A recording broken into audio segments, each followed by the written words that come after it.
I'm Clint with Birdbath Waterfowl, and today we're going to talk about cameras that we use to film waterfowl hunts. We're going to be talking about how many cameras we put out, what type of cameras we use, where we place the cameras for the hunt, how we set these cameras up, what we use to film our B-roll, our talking heads, and overall action shots in the entire hunt. So the first thing we do when we get to the spot is we set up 3 action cameras. This is a GoPro Hero 10. What we do is put them on external batteries and a large enough SD card to where they can run the entire hunt. Now the type of external battery I'll link down in the description below, but it's a fairly cheap battery, just plugs in the side. It usually can last 2 to 3 hunts. The SD card is usually just a 128 gig. You can definitely go 250, 500 and get even more space. I feel like 128 lasts the whole hunt. It's right on the threshold of not being enough. So if I was to recommend an SD card size, I'd go 250 at least if you were going to go this route. We put one behind the hunters so you can see a third person view of the hunters taking their shots at the birds. We put one on the side so you can see the birds coming into the hunters. You can see the whole spread. You can see everything from the side view. We then put one in the decoys so that we can get up close and personal with the action of the birds coming into the decoys. So for the action cameras, the type of tripod I like to use is this Ulanzi. I'll put a link down in the description. But basically this flips out into a tripod here, and then it can extend up to I think about 5 foot if I remember correctly. This allows us to put it basically anywhere. We set it down, we can set it down in the water, we can set it behind us, not worry about vegetation covering the camera. Basically it's pretty versatile. And then also you can get some creative shots with it too. If you're boating or you're walking, you can actually extend this out quite a bit and almost get another third person view, if you will.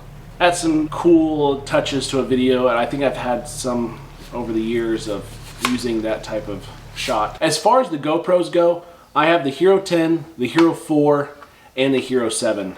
So as far as action cameras, you don't have to break the bank to get multiple action cameras. The Hero 7, in my opinion, is probably one of the best action cameras that GoPro makes. The Hero 10 is pretty good. It's got the front-facing camera, so you can see yourself if you were concerned about that. But yeah, the Hero 7, great quality. I would say it's pretty similar to the Hero 10, probably to the Hero 12. And another point about the action cameras is we put these wind screens on them. This little foam cover knocks down the wind noise quite a bit. There's several videos out there on YouTube talking about these, but as far as the price point, this is by far the best bang for your buck. Now the reason we put out 3 action cameras, I've noticed in the past when I've had just one, I miss a lot of action leading up to the shot. So the geese coming in, geese swinging around.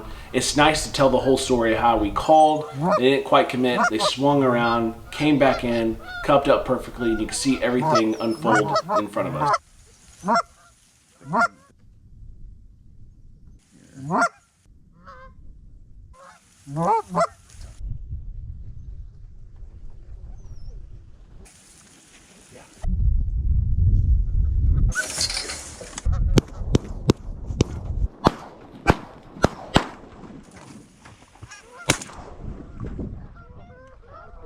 I missed all 3.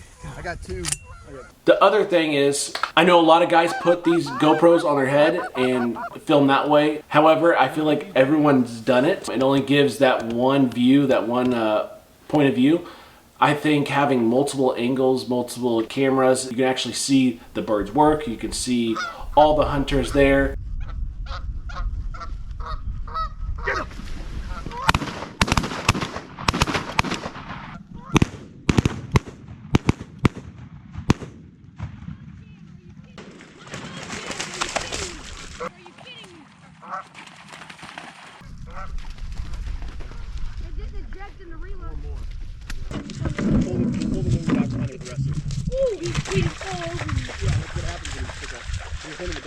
Good shooting, boys. 4. That's 4 more. They're being kind of finicky. How each one's interacting with the birds working. You can also see the spread and how the birds are laning with the spread. I think it adds a little bit more dynamic to the video. What's also nice about having multiple cameras out there is that you're not going to miss anything. I've had cameras die, fall over. Your camera fell over right as they were doing it. And that particular angle, miss everything. But always have one that will capture everything. And with the external battery and the larger SD card, I'm able to film a 4 or 5 hour hunt with no issues whatsoever. As far as interviews, vlogging, what I use is what I'm filming on right now. It's a Canon R7. The only downside with the action cameras is obviously low light. And with the Canon R7 and a good low aperture lens, low light's no problem.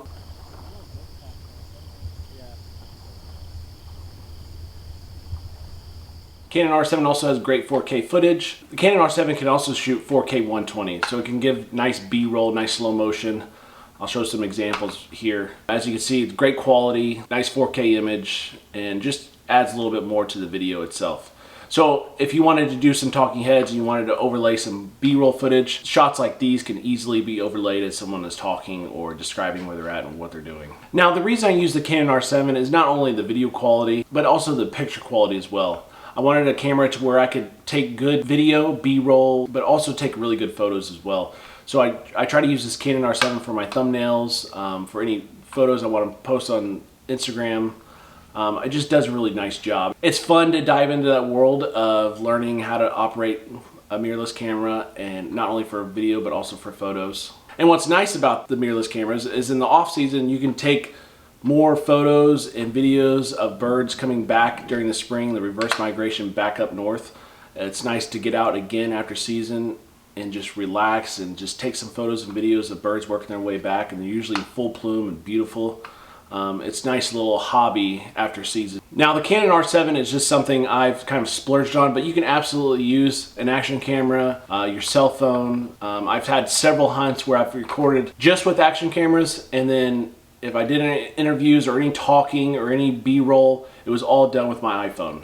I've had several videos like that. It's fairly easy to do. If you just take out and start recording, you can get a lot of good footage, and there's a lot of interesting stuff during your hunt to record. Another type of camera that we would put in the decoys is a 360 camera. Now, there's several out there right now. The kind we use is the GoPro Max. The GoPro Max has a nice 360 camera, but not the best quality. However, it still takes some really awesome shots, and it's worth having in the spread and in the decoys for the up-close action and not missing anything. Okay, so I forgot to mention the final camera or camera angle that we use, and it's the drone shot. From time to time, we'll use the drone shot to show the overall view of the spread, the terrain that we're hunting. It's a really cool view to see the entire hunt from a bird's eye view. We don't use it that often, but it adds a lot to the video, as you can tell here. Just seeing from a bird's eye view also can tell you how the hunt is set up, how we arrange our decoys, how the blinds are placed. It's overall just a really cool, unique point of view in the video. Alright guys, that'll do it for this video. If you guys like this type of content, I've got some other ideas as far as sharing how we produce these YouTube videos, for managing our data, workflow, and the overall edit of the videos. If you guys are interested, drop a comment below, like this video, and there will be more to come.